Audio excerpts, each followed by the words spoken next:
All right, just waiting on Nick to join. Good morning, good afternoon, good evening. How are you all doing? What's up, Charles? Like, I don't even know how to invite Nick. Oh, there we go. He's got it in. Are we in? Can I see him? There he is. How's that? I've kind of got. I've got your bottom lip up. No, the other way, the other orientation. That's it. So handsome. There we go. A face only a mother could love, let's be honest. Love that, mate. Well done. Well done to me, because I've never done one of these before. So with your advice, we're underway. Hey, keeping? I'm good, mate. Yeah, good. Excited. You know, it was nice last week, wasn't it, to do some BBC 5 live comms. It's always nice to get the mainstream media involved in MMA. Yeah. Dip their toes in previously, but as we discovered at the weekend, I think that was the second comms in a 5-fight deal this year. So hopefully much more to come. Yeah. From BBC. So it's all good stuff, mate. Yeah, very excited it's a new challenge, radio, especially for someone like me with the play-by-play stuff. So yeah, that's really good. But listen, thank you for agreeing to do this, mate. And when we were talking about it, so we get so many messages from people that are looking to try and find a way into the kind of work that you and I do. I know we have slightly different roles, but there are many crossovers. So I thought it would be cool to sort of allow people to challenge us in different ways and get some stuff. So I've had a couple of questions already. Okay. And the first one, no, actually, sorry, Nick. Let's start by, if you can just outline your resume for us, because if we're going to talk about like our career path, I think that's going to give some context. So over to you, and then I'll give a bit on mine as well. Okay. I first studied journalism in the late 90s, 97 to 99. Got a break in 99 to work on weekly newspapers. I worked there for free for the first 18 months, even though I was training to be a written word journalist. And that's something we'll probably come on to later in terms of working for free, because unfortunately that's quite often the way into the business. I got a contract with weekly newspapers. I moved on to the Liverpool Daily Post, which was a morning newspaper, covering a lot, obviously covering boxing, covering a lot of football as well.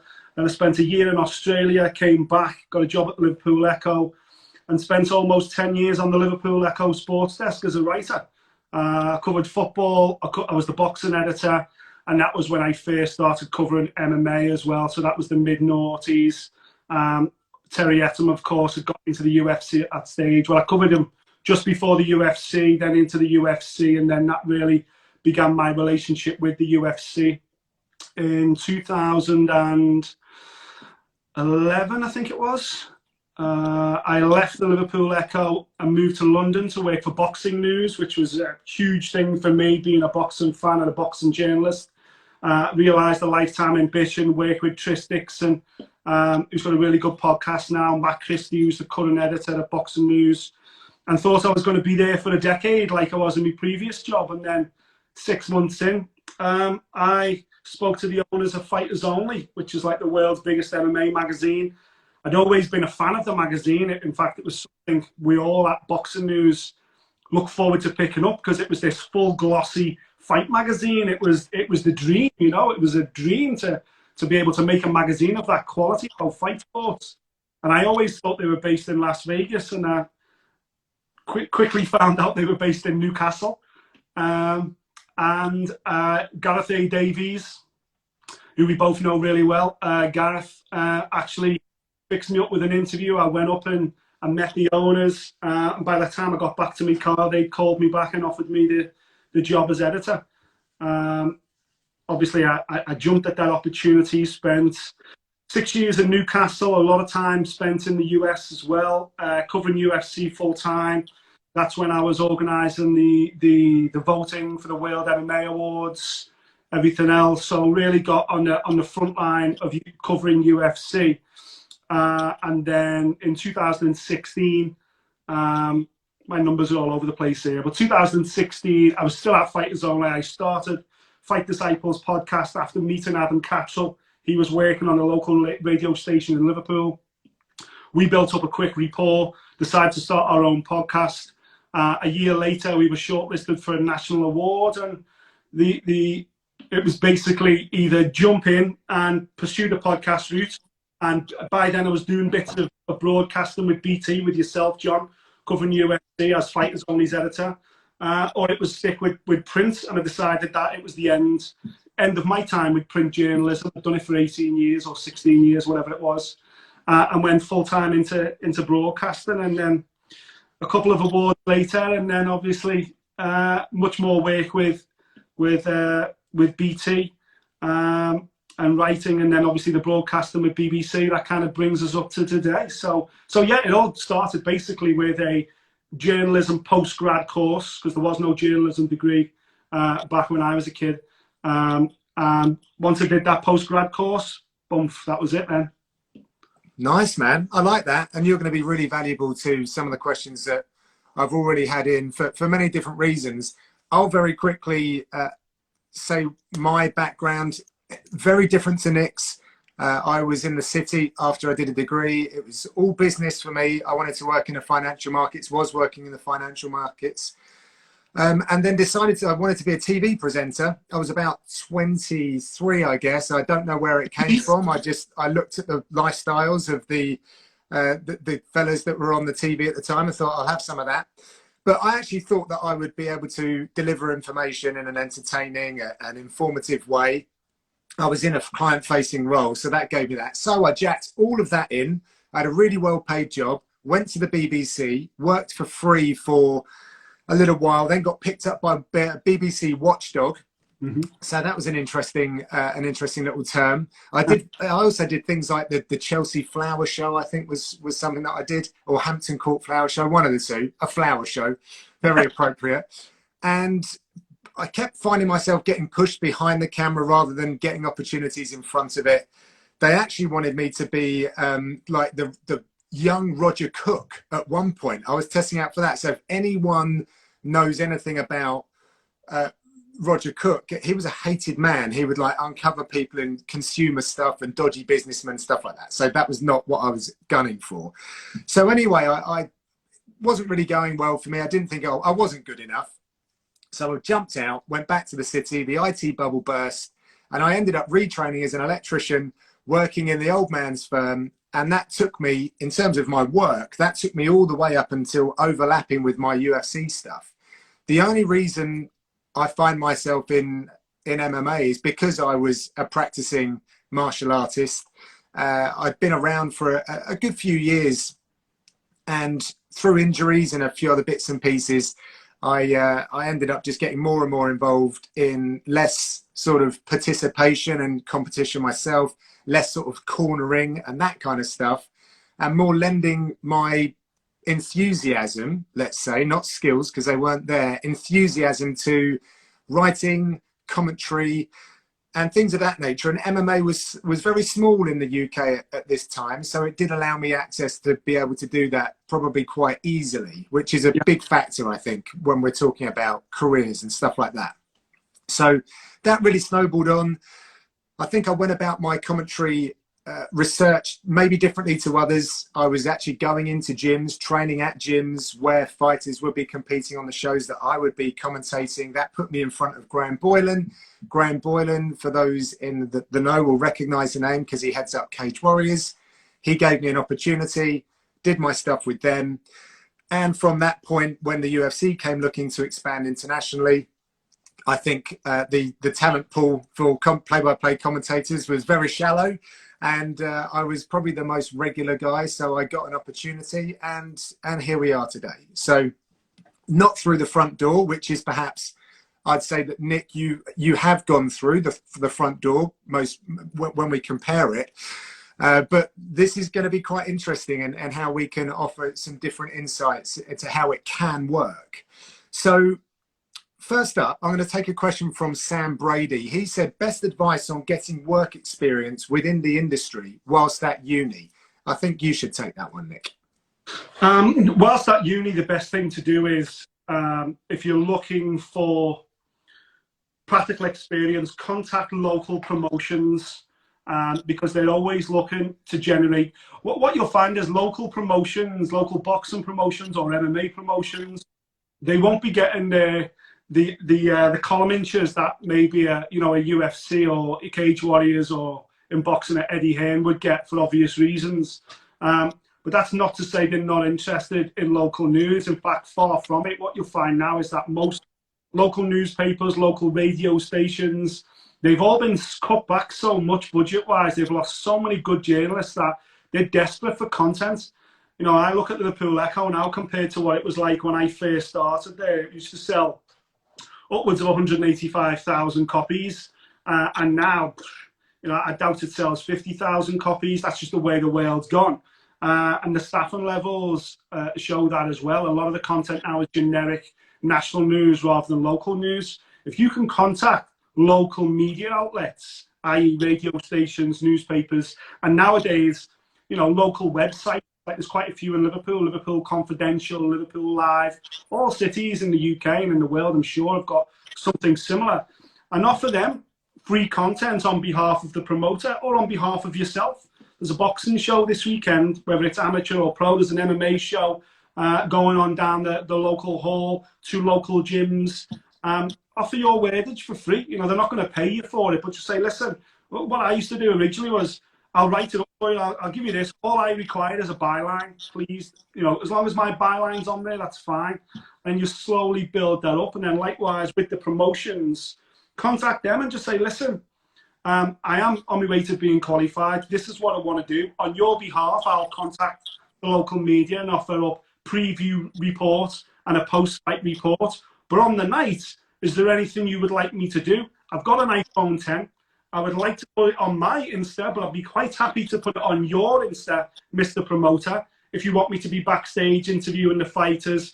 And again, yes, you're offering your services for free, but what you're getting back in return is actual experience of covering live events and being around events. So when you do eventually qualify, that's going to back up your qualifications so much more, that you've actually been out and done the job, and you've got the bylines or you've got the digital footprint to show for it as well. Yeah, some really good points in there, mate. I think the only things I can really add is, yes, put your name forward for as much stuff as you can. It's weird how things will start coming to you if you're putting things out there. As I said, I can't remember whether my first stuff was with my own coach's show or whether it was with someone else's like MMA media outlet. I think it might have been a media outlet. But either way, I was doing this stuff for free. I wasn't expecting to get paid because I probably didn't have the qualifications to command a salary.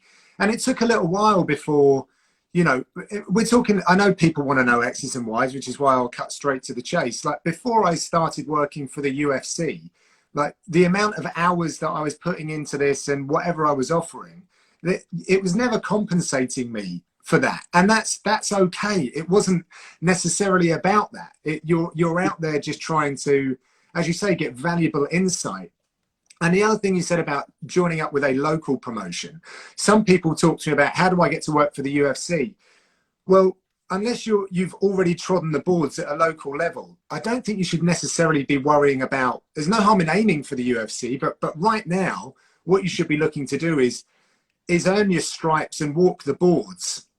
Now, as a commentator, I've been commentating on like amateur 0-0 amateur fights all the way up to UFC world title. And the skills that I learned from trying to cover amateur athletes have really held me in good stead for how I cover or how I prepare for fighters now, particularly if we start talking about fighters that don't speak English, because you have to find a way around, like, lots of different ways in which to get that information. There wasn't YouTube and Facebook and things of that nature when I was running backstage trying to find like an amateur who had no record. Like, so you've got to find other things to say on their walkout. So you learn the hard way, but those lessons will give you confidence going forward. So yes, put your arm in the air and offer your services up. That's definitely a good thing to do, and then deliver on it, be there and deliver on it and try and work your angle. You know, be in there and get in their face a little bit without being annoying, and really offer up, what do you want me to do? Do you want me to put flies on the seats? I'll do that, because then you know how a layout of an MMA fight works. All of these things can build into your written work, your spoken work. So it all matters. And take notes, build your LinkedIn profile. You know, make your own little journal about these things and who you've met and what worked, what didn't. So kind of catalog that journey. I didn't, but I think looking back on something like that would be very valuable. Yeah. And another thing I would say as well is, you know, it can be hard at first because you are restricted by finances, and it's going to cost you money to build experience. You're not going to make money. That's just a fact. Like I was super fortunate enough to get to regional newspaper level. You know, I was at the Liverpool Echo as the boxing editor, and I would cover, you know, my job really was to cover Liverpool boxers. But the people that done the job before me, they would cover an event if it was in Liverpool. But if a Liverpool boxer was fighting in London, they wouldn't go to London because there was no budget for that. Right. You couldn't claim expenses for going to London to cover a Liverpool boxer. You know, okay, you know, someone's in a world title fight, that's slightly different. But if someone's just building their record, or, you know, in the semi-finals of the ABAs or whatever it may be, there was no budget for that. But that didn't stop me. There was a period there of about 10 years of my life where I was at boxing shows every single weekend up and down the country. You know, and that helped when I did leave the Liverpool Echo, because I knew everyone at Boxing News because I'd seen them every other week. They were colleagues, even though I was only on a regional beat. I was on a national beat, really, because I was at every single event, because I needed to have my face seen. It was my passion anyway, so I'd have gone for free anyway. But I want to write about it. I want the experience. I got to cover pretty much all of Prince Nazim's career, Ricky Hatton's career, Joe Calzaghe's career. You know, I was there so many incredible nights. And yes, this was before UFC and MMA's explosion, but you can translate that work ethic to covering MMA now. So everybody wants to cover the UFC. Loads of people would love to cover Cage Warriors. But, you know, the local Chippy Fighting Championships is on Saturday night. Go and cover that, because you don't know who you might be covering on the night. Like, I covered Stefan Struve in Liverpool before anyone knew he was, and people were laughing when he was walking to the octagon. This big, huge, gangly 7 foot, you know, and people were laughing in Liverpool. But I always remembered him, and then obviously he gets to the UFC and everything else. And then likewise, build relationships. It costs nothing to go to the local gym. You can train there, but you can also. I was quite fortunate. I could drive, so every gym in Liverpool I would try and visit at least once a fortnight. I'd try and train there. I'd try and spend time there. I first walked through the doors at Team Cowbon 22 years ago. I was remembering with Colin Heron the other day. So when I first became a weekly newspaper journalist working for free, there was a knock on the door. The guy called Colin Heron with a young kickboxer he was taking to Thailand, and he was looking for some publicity in the weekly newspaper. That was 22 years ago. And now Colin is the most successful UFC coach, if you like. He's had more UFC fighters than anyone in the UK. And I spent 22 years popping in and out of his gym. There was a period there when I was there every week when Terry Etten was at his peak. Then I kind of come away again. Then I'd spend some time training there. Now I'm back there quite frequently because of Till and Aspinall and Grundy. But though that relationship with him goes back 22 years, and he's not the only one. And okay, it personalise you initially, but once you make them local contacts, which cost nothing, it can be a bus fare. Then you cover those shows, you meet different promoters, you meet different coaches, and that's how you expand your contacts book nationally or even globally. Yeah, can't underline all of that enough. It sounds very similar. Like I do remember visiting certain gyms to prepare for commentary, but sometimes I'd actually train on the mats, sometimes I'd just visit. But I've now seen some of those fighters in the UFC. You know, it's been incredible. Like Darren Stewart. I think I commentated on maybe his first amateur fight, one of his amateur fights. I may have actually trained with him at the time. I've certainly trained at his gym. I know his coaches, and all of a sudden, plus 10 years on, those guys know that you've been around, you've developed a relationship, they trust you with the story, with the narrative, they'll give you access, they'll give you time. So don't think that leapfrogging and shortcutting is actually going to pay dividends, because actually it won't. I don't think so. I think you can earn your credibility in your early days.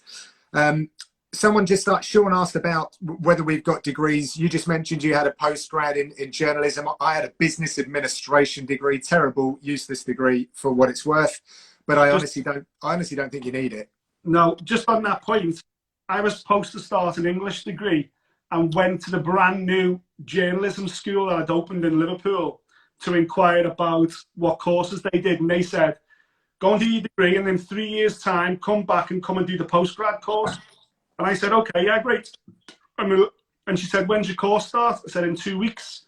And she went, well, the course starts here today. Do you want to do 2 weeks and then go and do your degree, and then you'll know? So I started that course and never left. So I haven't got a degree. I skipped my degree and went straight to the postgrad degree course. Oh, wow. It was under applied for because it was the first year.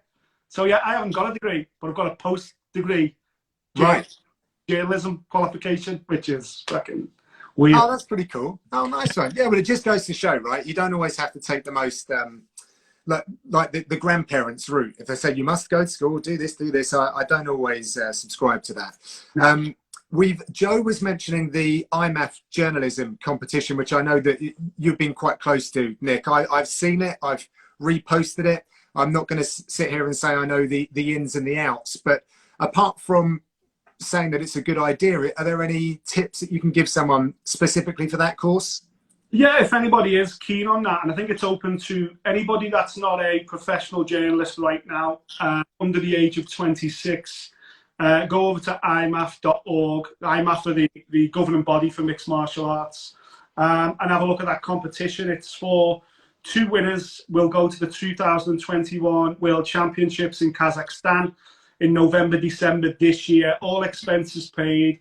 You will be shadowed by an experienced journalist. You'll get to write stories, do interviews, everything else. And you know what? Something like that, an opportunity like that, pretty much guarantee that there's going to be job offers coming off the back of it as well. So that's a wonderful opportunity to anybody that's aspiring to break into MMA. But my advice for that is, I think the criteria is, I think you've got to write an article and you've got to show what experience you've had previously. The experience that we talked about is exactly what me and John have just gone through there. You know, what have you done locally? Don't worry about the fact that this is IMAF, the International Federation. The fact that you've covered so many local shows, or you coach the kids class at your local gym, or you know, you've spent time doing this, any kind of experience within the MMA sphere is going to be hugely beneficial to you going forward. What they're trying to do is just cut out people who are entering on a whim. You know, because there's a bunch of people out there, which is probably why this Insta Live's been inspired, that genuinely are keen to pursue a career in mixed martial arts media. And unfortunately, there isn't any direct platforms at the moment. There isn't a course you can go and do. Although there has been conversations with the English Mixed Martial Arts Association, of which myself and Dan and Mark Goddard and many others are involved in, about the introduction of a route into MMA production, media, and everything. So that could be coming on the horizon. So watch this space there. But yeah, in terms of your application, just be honest, you know, and write from the heart. And if you can't write, record a bit of audio, you know. And if anyone can do it, put your phone on and just do a 10-minute promo. You don't have to be a wordsmith necessarily. But what you need to do is the one thing that John is brilliant for when he's on comms, and that's showing real passion and real love for the industry and the sport. Just show your true colours, put your heart on your sleeve, and explain to them how being on that course and becoming one of the young MMA journalists of the year would change your life and how it would change it for the better. Just be honest, that's all I'd say. If I was looking at the MCs, something like that would blow me away. Yeah, someone's asking about the definition between a professional or an amateur journalist. I don't know. I would say, like, reach out to them first, and they can only say yay or nay. Are you being paid? Right. Okay. Oh, is it as simple as that? If you're being paid, then it's just like pro and MMA, isn't it? Are you being paid to be a journalist? And by that I mean, are you being contracted hours paid to be a journalist? Okay. Not taking a I do toss you a tenner every now and again. Right. Okay. Nice one.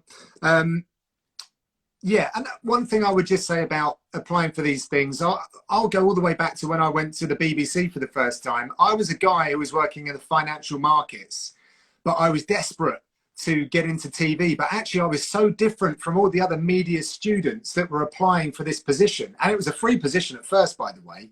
But my resume, my CV stuck out a little bit more. And actually, I was a bit older. So when I was there, I had a more of a commercial mind about how to do things, and that can help. So don't think perhaps if you haven't gone down the media student route that you're not going to be noticed, because actually I think you might be, because you might be quite different to someone else. So yeah, don't let that put you off. We have another one here, another couple actually, and this is really your domain now, Nick, because it's about podcasts. Mine have always lasted maybe about 7 to 10 days and have then died a death. So couple here, this is from Sweet Lou, thinking of starting a solo MMA podcast. Any tips for a solo host? It's quite a specific question, that. Yeah, a solo host can be quite difficult, just because, you know, I've done shows in the past where it'll be like 15 minutes of just me talking. And in the end, you do get sick of the sound of your own voice, believe it or not. It can be quite difficult to break down and analyze fights. What I would suggest is, if you are a solo podcaster, is make it an interview podcast. You know, tap into your local fight scene and request interviews with guys. Even if guys are making their pro debut, you know, they'll be blown away that someone's remotely interested in them. But they've also put the work in, obviously. Contact local gyms, coaches. That's 100% the route I would go down. In terms of starting a podcast, a couple of pieces of advice.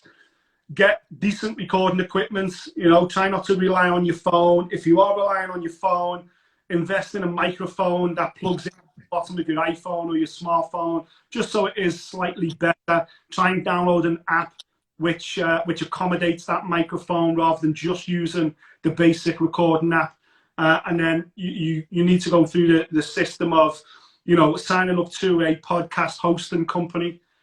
We use Audio Boom. There's many out there, which is, you know, I think it's a couple of dollars a month or whatever it may be. And then you need to register with iTunes. Well, if you're going to go onto iTunes or Spotify, there's many YouTube tutorials out there right now. It is quite straightforward.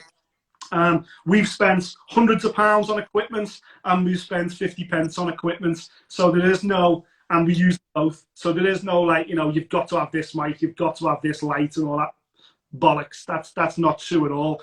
What you've got to have is, you have to stay in a routine to deliver. Like me and Adam have been doing Fight Disciples since 2016. I think we give ourselves, I think it's a week off every year. Christmas week, we don't do a show. Other than that, we do 2 shows a week, 51 weeks of the year. The grind. Regardless, it's got to be there. It has to be there by lunchtime on a Monday, because once you start moving your delivery time about, once you start not delivering, people find other things to do on a Monday afternoon or a Tuesday morning. You know, we would get messages from window cleaners in Australia. Come on, boys, I'm just about to start my rounds Tuesday morning. I always listen to podcasts. I always listen to Fight Disciples. You know, people messaging. It's me commute now. I'm waiting in work to leave work to get the bus. This was when the world was real. To get the bus home, but I'm waiting on the Wi-Fi in work to download the podcast first. Where is it? You know, you have to deliver it there and then people rely on it and make it as part of their routine. So whatever you do, even if Adam's sick or he's away, or like, people who listen to our podcast will know, we bring in guest hosts. You know, Adam will do it with somebody else for a week if I'm on holiday, or vice versa. Or even, we've both actually sneaked away from our wife and kids and recorded podcasts on holiday, because, you know, we're committed to it and we want it to deliver. Listen, the thing with a podcast is, don't expect to make any money, ever. And 2, what was the other thing I was going to say then? Don't expect to make any money. There was something else. The money thing. So we started Fight Disciples not to become rich. We started Fight Disciples. And now look at you. Yeah. I'm joking. Own pot and shed. But we started it knowing it would be a good vehicle because I was a print journalist and Adam was a former Radio 1 DJ trying to get into sports radio. He was doing bits of talk sport, but not much. And we knew it would be a fantastic platform for us. You know, this was about a year in. We kind of thought, okay, we can either, we've just won a national award, we can either cash in now and take any money these sponsors are putting our way, or we can focus on making this the best product and giving ourselves removing any barriers in terms of the sponsors want this or that. We can just continue to give it for free, but give ourselves a platform that may well interest national radio or national TV to give us an opportunity. And lo and behold, that's pretty much how it played out. Yeah, man, it's been a great success story. And I'll never forget, weren't you throwing up one time on the podcast? Yeah. So great stuff. It's like, yeah, man, what we found that works on it, because there was a time there that we did a lot of interviews. We would spend a lot of time recording together, then going and doing an interview and doing this and chasing around. And we found that the stuff that me and Adam did together was getting bigger numbers than interviews with like Tyson Fury and fucking Darren Till. And, you know, it was that connection and that relationship that people were buzzing off, because those are the ones where we talk about anything, right. You know. So those are the ones that proved really popular. And now that's all we do. We just do 2 shows a week during lockdown. Just me and him, a boxing show and an MMA show. We don't really do any extra interviews. If we do, we just bang them up on YouTube now instead.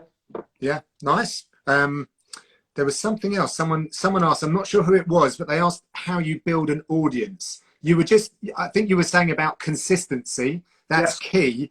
But what else were you doing? Were you like firing this podcast on every social platform? Were you hitting people up to repost it and more, I guess? But yeah, let us know the strategy. The strategy with a podcast is 5% actually recording the podcast and uploading it, and 95% promoting it. Smashing social media. Like, you know, Adam spends so much time on social media promoting it. It's unreal.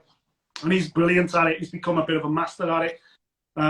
You know, we've had big numbers. Unfortunately, we lost our Instagram account, so we had to start again. But, you know, we're back up to over 10,000, 14,000 followers on Insta. And yeah, it is. That's a huge part of it. You know, you've got to be willing to... Everybody wants to sit in front of a microphone and talk about fights. Anyone that loves fight sports would do that all day. Sit in a pub. Exactly, mate. I could do it all day. The issue I've got is then going away and spending the next 6 hours of that day pushing editing. It's the worst thing.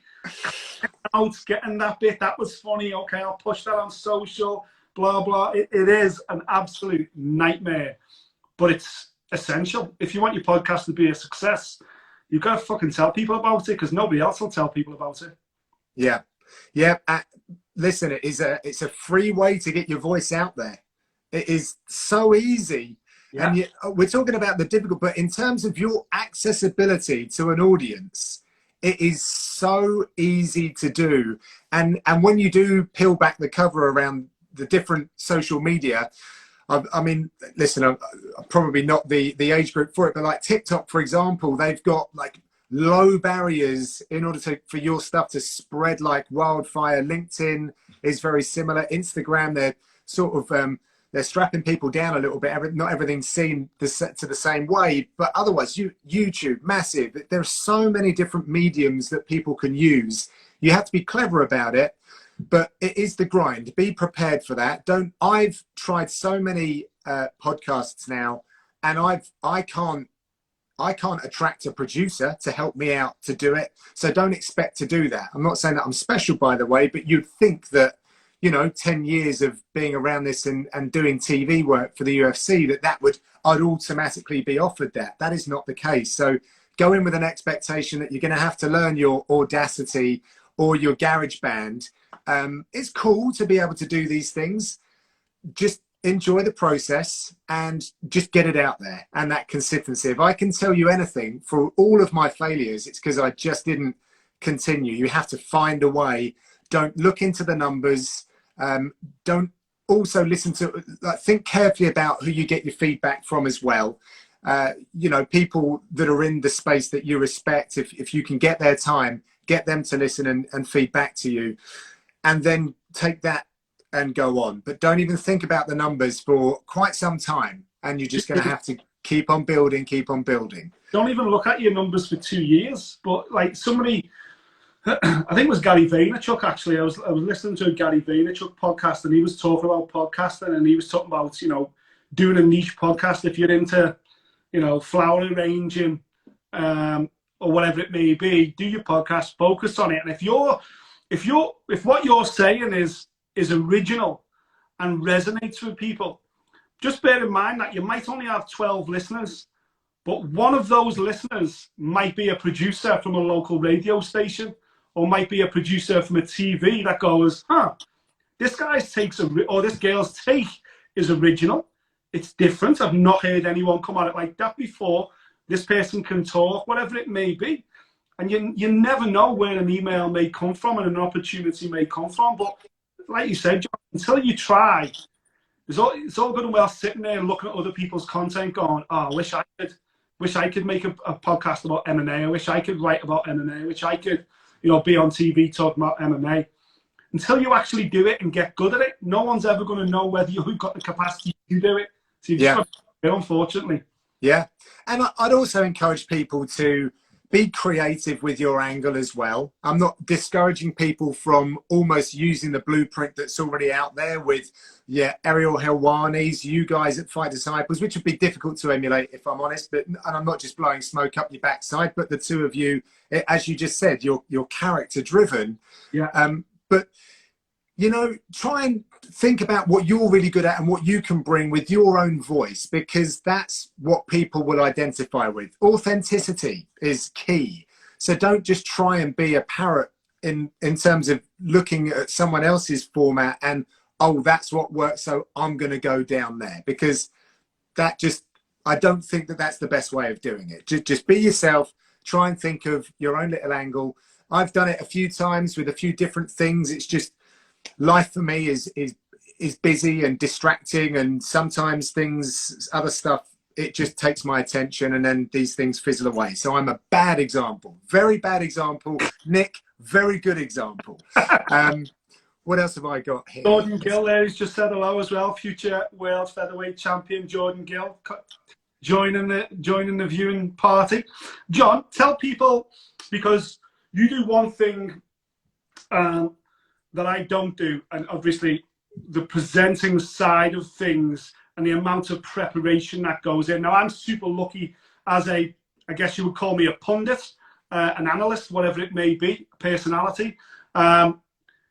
I do a lot of research away from things, but then I kind of go in and feel a moment. I don't have any notes when we record anything with BT, or certainly when we record anything with Fight Disciples, obviously.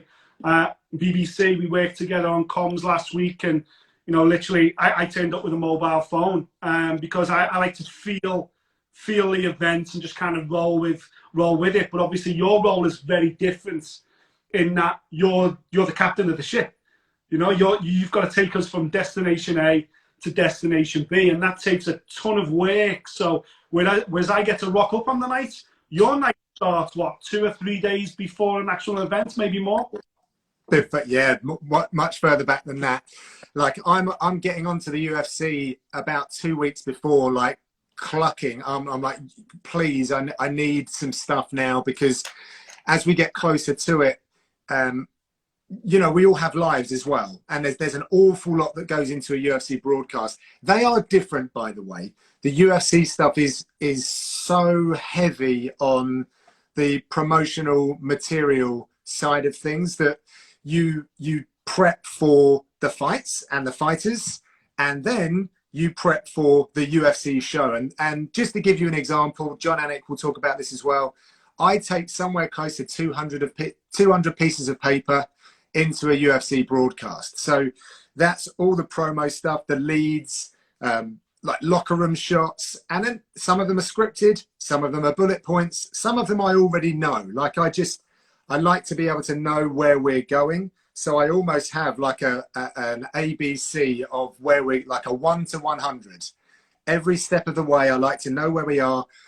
But the problem is, a show doesn't go from 1 to 100 because it's a fight and it might stop short. So all of a sudden, 20 to 25, that gets picked out and thrown away. Oh no, the next fight's gone short. We need to go pick up 20 and 25 again and reinsert that between 40 and 45. So it moves about the place. So what you need to be is prepared. So I like what you're saying about coming into the broadcast fresh and on feeling, and I like to do that as well. But my comfort blanket is my preparation. Yeah. I don't have a good memory. I don't know why. I'm actively trying to go about my preparation differently so that I have a better recall.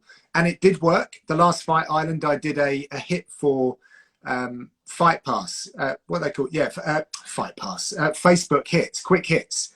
And I was outside waiting for McGregor to arrive, and we didn't know when he was going to arrive, and they turned the camera on. So now I'm outside and we're just in the car park and he's nowhere to be seen. So I've got to fill that time. Now, Listen, I've been broadcasting for a long time now, so I'm not scared of that.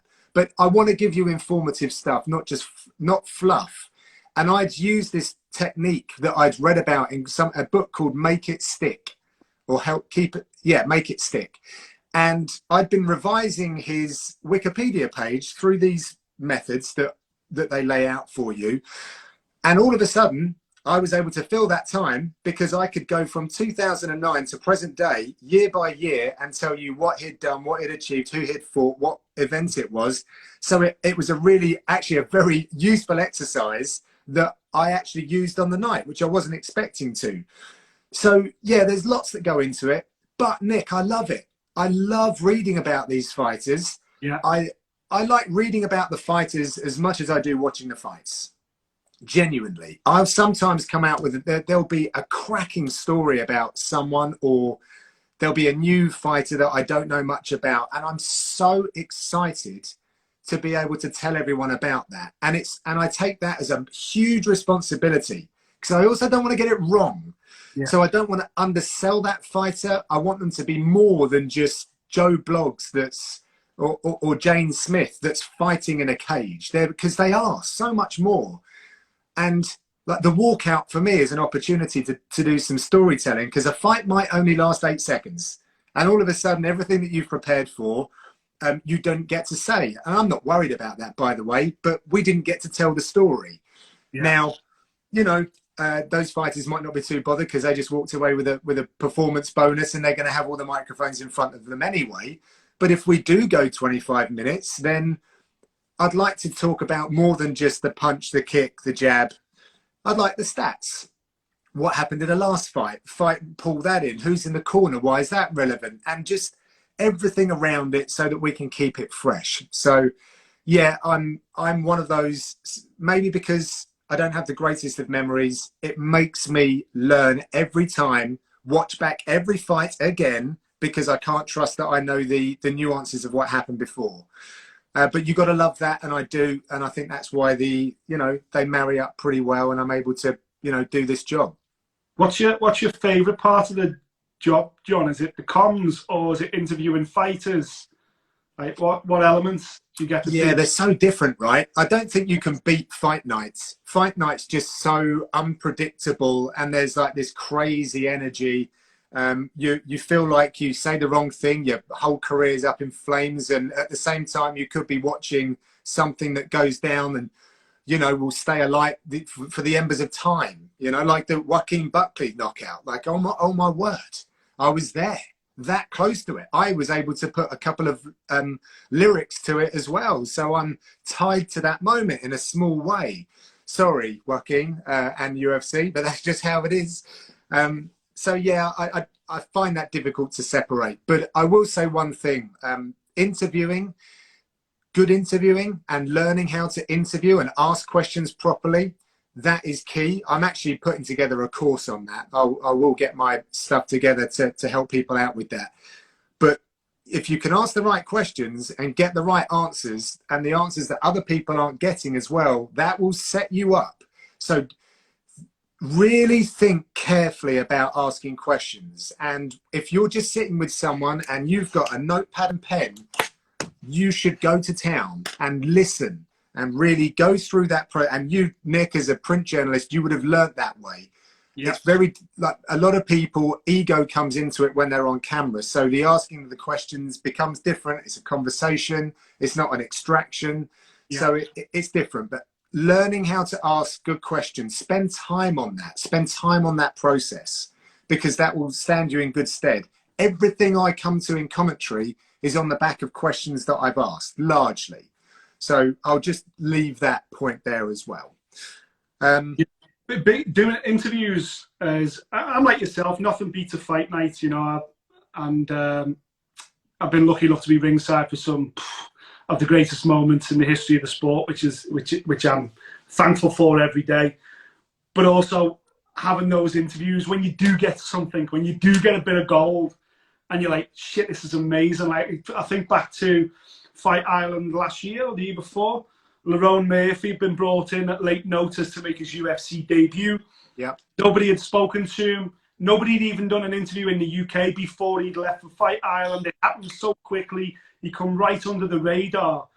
But about 2 years before, I was chatting to somebody about Manchester MMA, and they mentioned Lerone. And somebody, literally in a passing conversation, went, yeah, man, can you believe that guy got shot once? And I wasn't listening to the conversation then, but somewhere inside me, I kept that information in the back of my head. Then he pops up on Fight Island 2 years later, and I was like a lunatic, scrambling around. Yeah. On seeing Lerone Murphy, because I didn't want him to go to media day. I thought, if he goes to media day, I've missed the opportunity. I need to get him before. So I found his coach's number, got his coach, met him in the reception of the hotel, sat him down, grabbed the microphone, and I knew at some point that was where I needed to get to. I knew very little else about him, his record, whatever it may be, coming late notice, all that stuff. Never spoke to him before, but I knew there was at least a rumour that he'd once been shot. So to have that conversation, and then to find out he was shot twice in the face, that he spat out the bullets, I couldn't hear what you said. that, all that kind of stuff, that was as much as a buzz of seeing, you know, Herb Dean pick Michael Bisping off after Anderson Silva's kneed him in the face. It was as much a buzz as when I was ringside and friggin' Chris Weidman knocked out Anderson Silva. You know, when you watch footage back of that now, that knockout, Anderson's missed the feet. If you look through the cage behind Weidman as he's celebrating, I'm on the front row standing up with eyes about this big, like, what the fuck have we just seen? And Anderson Silva's just been beat. But those moments in interviews, and you're right, the key to doing a good interview, and I'm lucky enough to work alongside Adam, and I think Adam's one of the best interviewers in the game. But the key is listen. Listen. Yes, do your prep work. Yes, have some bullet points. Maybe even have half a dozen little questions or half a dozen points where you want to go. Like, I knew with Lerone, how does it feel to be here? Blah, blah. The bullets. Like, let's get there. That's all I knew. That's all I needed. I didn't need any notes. Yeah. Because I'm going to listen to what he says. No one's ever interviewed this guy in the UFC bubble before. So everything he says is new. Why MMA? Why this? I could do the whole backstory with him. It's amazing. They're the best interviews. And then what happened was I got it put out straight away.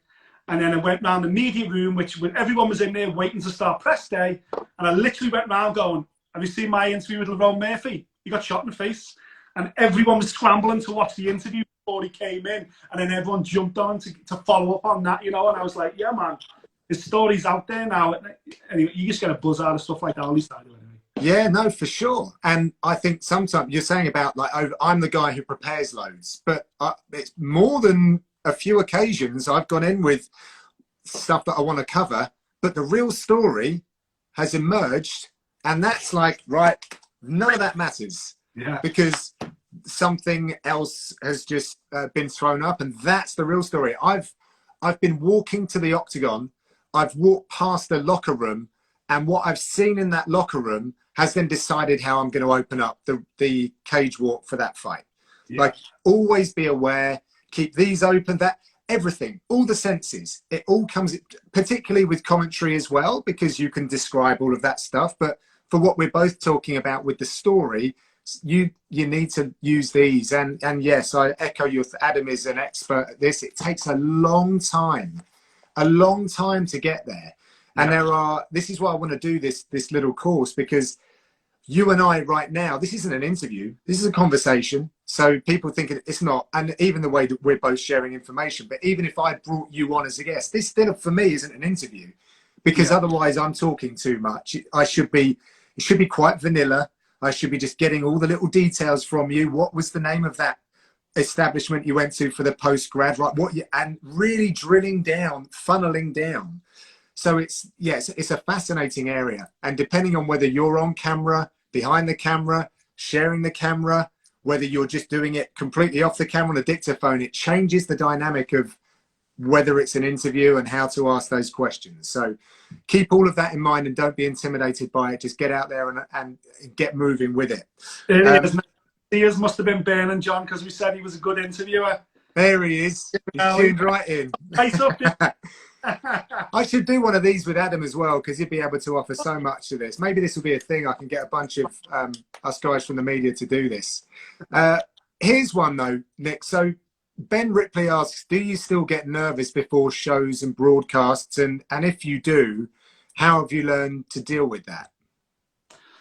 To be totally honest with you, no, not at all. I don't get nervous. What I do get is excited, and I feel like I've got to try and, okay, slow your heart rate down, calm down, don't be too excited. You know, you've got a job to do.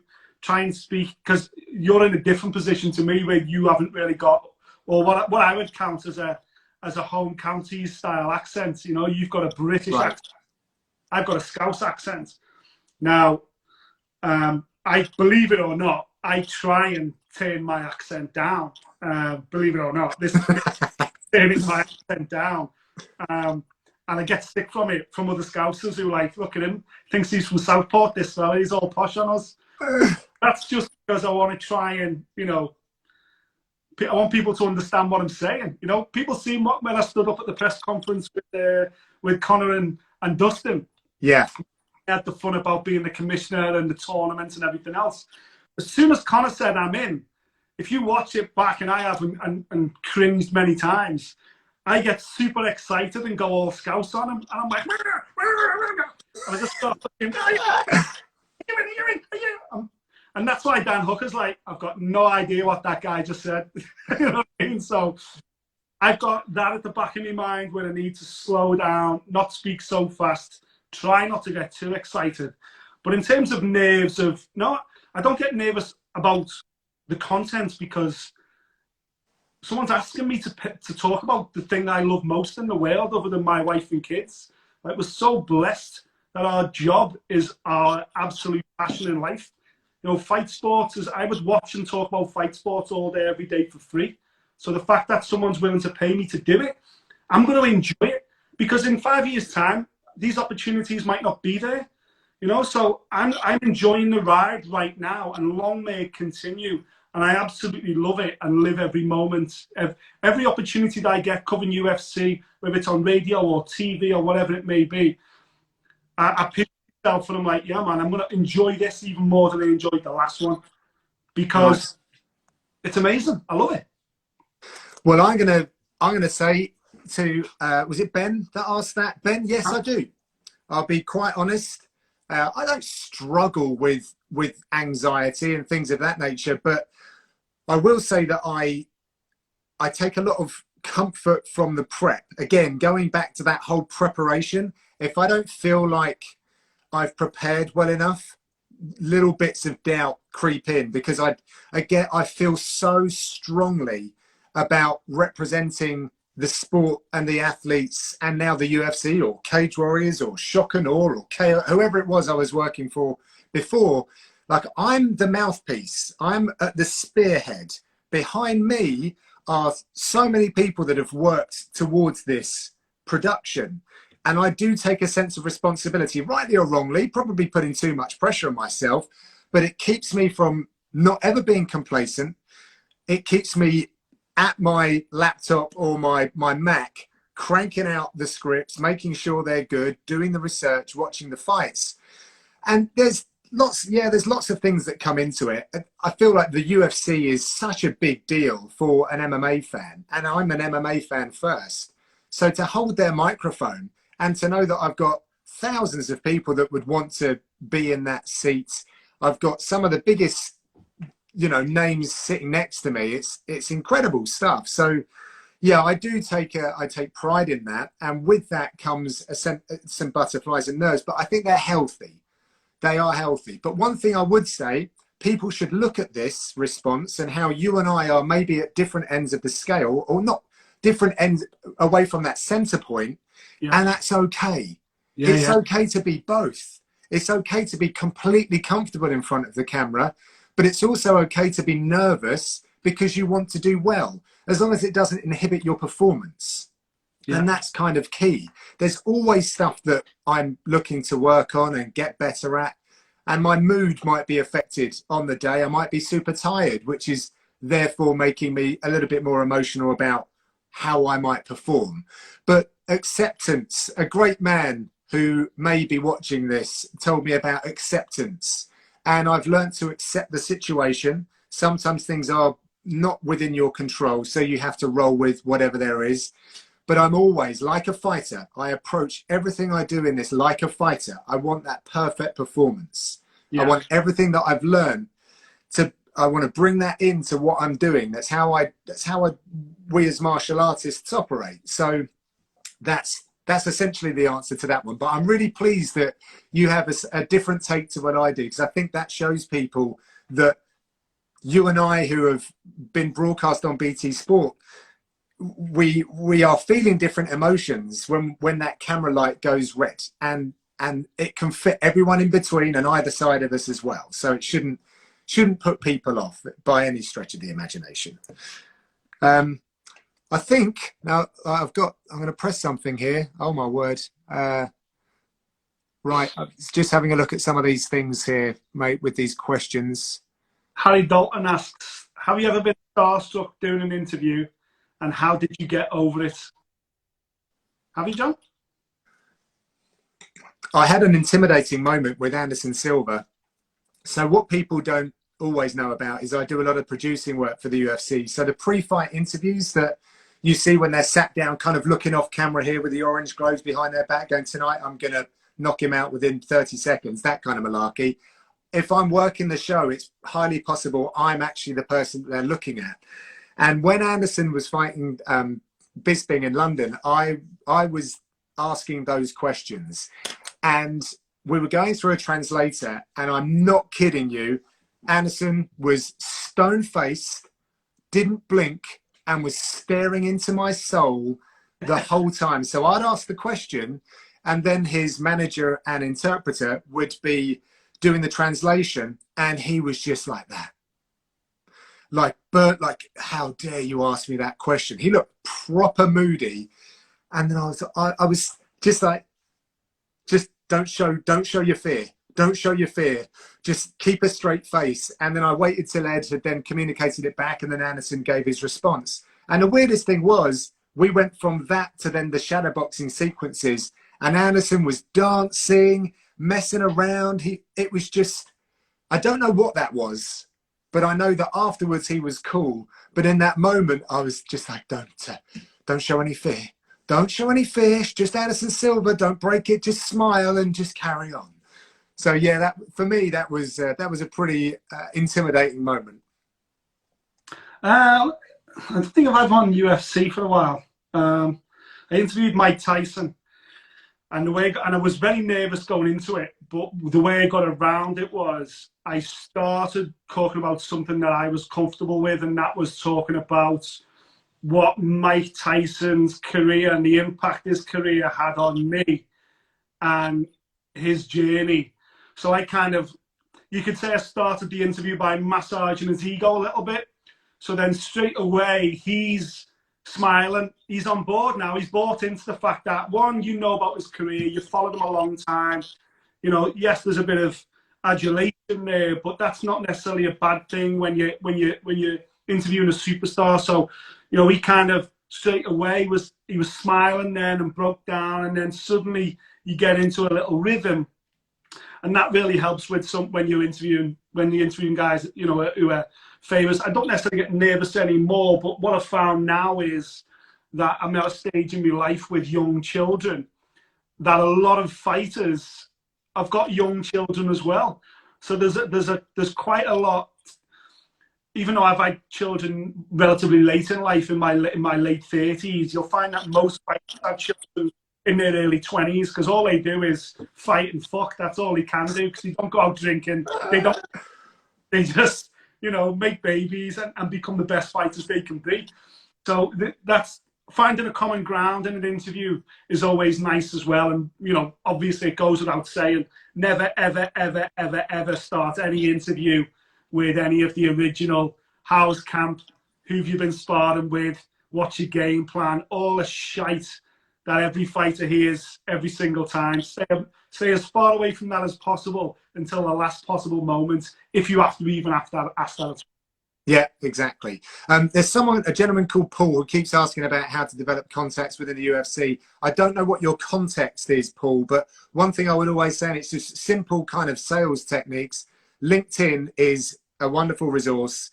And if you're trying to sell into the UFC, into a certain department, seek out that department, make those connections, those invitations, or the people around them, and try and get that way. If it's broadcast things, again, same applies. Look at the department and then tailor your approach accordingly. So I don't know the reasons why you're trying to do that, but I would go to LinkedIn and I would look at my own contact base and who knew someone else, so that I could actually, get into matchmaking, and also matchmaking.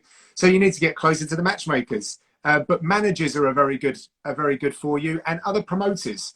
Other promoters will often have the ear of that. So that's a way. I hope that he likes to make fights. Okay, yeah, well, that's the one thing to do. You need to get on board with a promoter then, mate. Not necessarily the UFC, unless, of course, you've cut your teeth in a really high-level promotion already.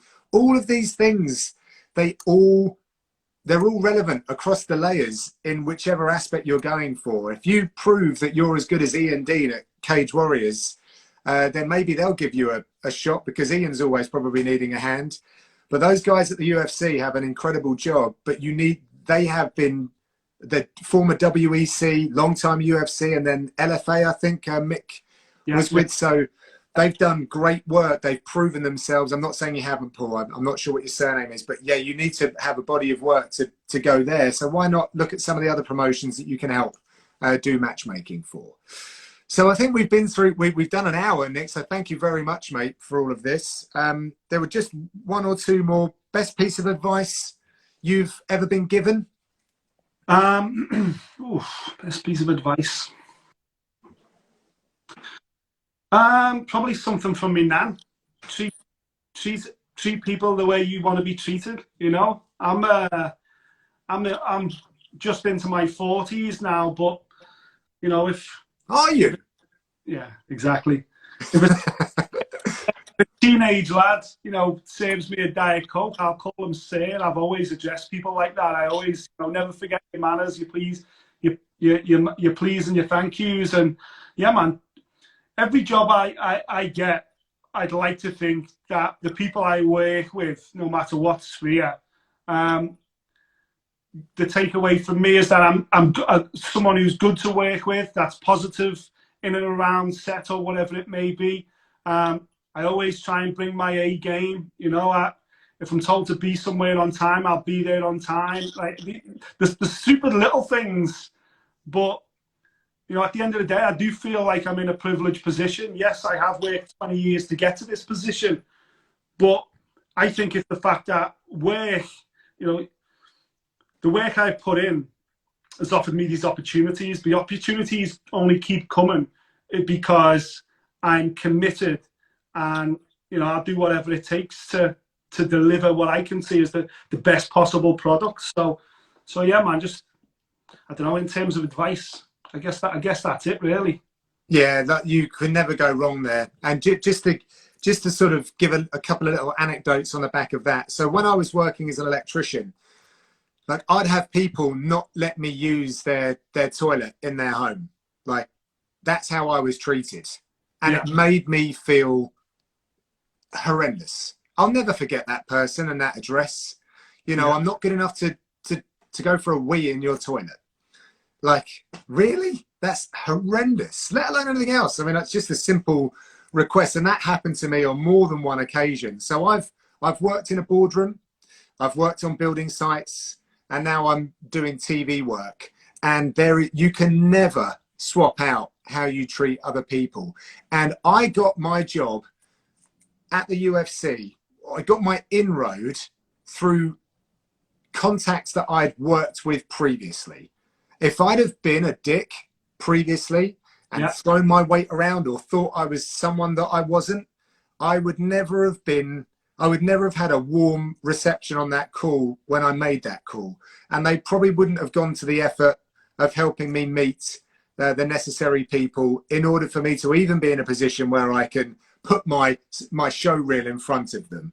Yeah. So 100%, it starts with that, and then just work hard and deliver. If you say you're going to do something, go and do it.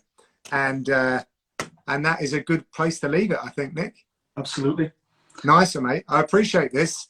Yeah, a few people have asked where this is going to live. Like, as long as I press the right buttons here, I really want this to just stay on the page so that people can enjoy it. And I'll share it with Nick if I can, and then he can do whatever he wants with it as well. How do I do that, Nick? No. Do I just stop and it prompts me? Let's hope it does that. But exactly. Listen, mate, thank you so much for this. I appreciate you jumping on, and hopefully, well, it looks like people have taken some really good insight here. So we hope it helps out in the long term, and we see you on the road, because it's a wonderful place to be. And just one final push for that IMAF MMA journalist competition. It's live right now. There's a wonderful opportunity. You don't need any journalism experience. Go over to IMMAF.org and have a look for the journalist competition. We're looking for 2 people, all expenses, to go to Kazakhstan. What an incredible way into mixed martial arts media. Unbelievable. Unbelievable. Seconded. Love it. Nick, hope to see you soon, my friend. Take care, buddy. All the best. Cheers. Bye, mate.